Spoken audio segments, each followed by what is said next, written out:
तुमने कभी नोटिस किया है कुछ लोग सालों तक सेम ही रहते हैं, same attitude, same behaviour and same excuses, और फिर एक दिन सडनली वो कम्प्लीटली चेंज हो जाते हैं। तो लेकिन सच बताऊं, most of the time problem उनमें नहीं होती है, प्रॉब्लम होती है हमारी इनर स्टोरी में। क्योंकि जिस वर्जन को तुम अपने माइंड में बार बार रिपीट करते हो, रियलिटी वही वर्जन तुम्हें दिखाती रहती है।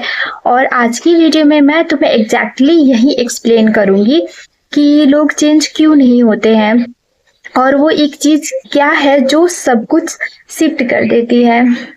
तो देखो, ह्यूमन माइंड बहुत पावरफुल फिल्टर की तरह काम करता है। मान लो किसी पर्सन के बारे में तुम डिसाइड करते हो कि ये तो केयरलेस है, ये इमोशनली अनअवेलेबल है, ये कभी नहीं बदलेगा, या ये तो हमेशा हर चीज़ों को इग्नोर करता रहता है। तो अब क्या होता है कि जो तुम्हारा माइंड है ना, वो हर छोटी चीज़ को उस लेवल के अकॉर्डिंग ही समझना स्टार्ट कर देता है। अगर वो इंसान लेट रिप्लाई करे तो तुम्हारा माइंड बोलेगा, देखो मैंने बोला था ना। अगर वो एक मिस्टेक करेगा तो माइंड फिर वही ओल्ड स्टोरी रिपीट करेगा, और धीरे धीरे तुम सिर्फ वही वर्जन देखने लगते हो जो तुम ऑलरेडी बिलीव करते हो अंदर से। इसलिए कई बार रियलिटी चेंज ही नहीं होती है, क्योंकि हम इंटरनली सेम स्टोरी को ही फीड करते रहते हैं। तो मैं तुम्हें एक सिंपल एग्जांपल देती हूँ। मान लो किसी का ब्रेकअप हुआ और उसने अपने माइंड में डिसाइड कर लिया कि सब बॉयज, सब गर्ल्स टॉक्सिक ही होते हैं, कोई लॉयल नहीं होता है, या मुझे हमेशा दुख ही मिलता है। तो अब वो चाहे कितना भी पॉजिटिव बनने की कोशिश करे, अंदर जो डोमिनेंट स्टोरी चल रही है, रियलिटी उसी को ही रिफ्लेक्ट करेगी। फिर उसको वैसे ही एक्सपीरियंस मिलते रहते हैं और धीरे धीरे उसका बिलीफ और स्ट्रांग होता जाता है। तो लेकिन ट्रूथ ये है, हम जो एक्सपेक्ट करते हैं हम उसी एनर्जी के साथ इंटरेक्ट करते हैं रियलिटी में। तो हमारी जो बॉडी लैंग्वेज है, रिएक्शन है, एजम्पशन है, सब चेंज हो जाता है और रियलिटी वही मिरर बैक करती है जो आपके अंदर चलती रहती है। अब यहाँ एक इम्पॉर्टेंट बात समझना है, इनर स्टोरी चेंज करना मतलब किसी को रेड फ्लैग समझकर उसको इग्नोर करना नहीं है। अगर कोई डिसरिस्पेक्टफुल है, टॉक्सिक है, तो बाउंड्री जरूरी है। लेकिन बहुत बार हम ओल्ड वर्जन को इतना टाइटली होल्ड कर लेते हैं कि हम नए वर्जन को आने ही नहीं देते हैं अपने लाइफ में।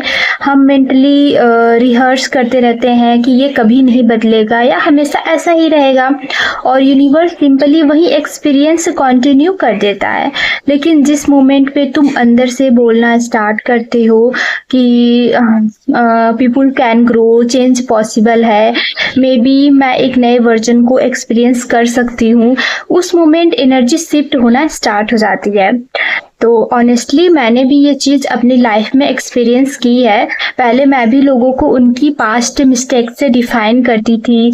अगर किसी ने एक बार आपको दुख पहुंचाया तो मेरे माइंड में उनका परमानेंट इमेज बन जाता था और फिर मैं वही वर्जन अपने लाइफ में अट्रैक्ट करती रहती थी। लेकिन जब मैंने अपनी इनर स्टोरी ऑब्जर्व करनी स्टार्ट की और सब कुछ स्लोली शिफ्ट होने लगा मेरे अंदर, मैंने नोटिस किया कि हम सिर्फ दूसरों के बारे में स्टोरीज नहीं बनाते हैं, हम खुद के बारे में भी बनाते रहते हैं।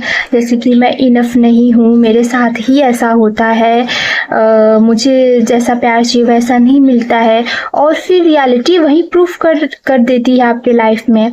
तो अगर तुम अपना लाइफ में चेंज देखना चाहते हो तो सिर्फ आउटर रियलिटी को मत देखो, ये ऑब्जर्व करो कि तुम इंटरनली किस वर्जन को फीड कर रहे हो, क्योंकि इनर स्टोरी ही ब्लूप्रिंट होती है आउटर रियलिटी की।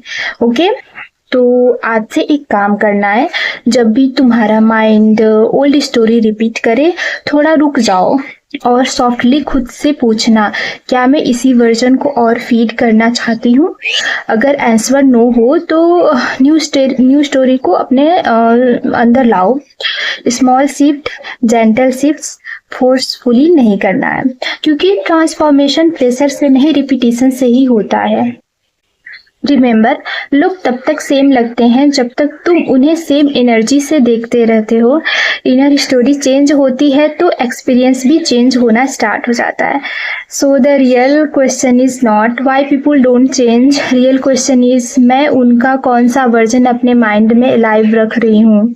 अगर वीडियो हेल्पफुल लगी हो तो लाइक ज़रूर करना और कमेंट में बताओ कौन सी ओल्ड स्टोरी तुम आज फाइनली रिलीज करने वाले हो। तो I will see you in the next video. Happy manifesting.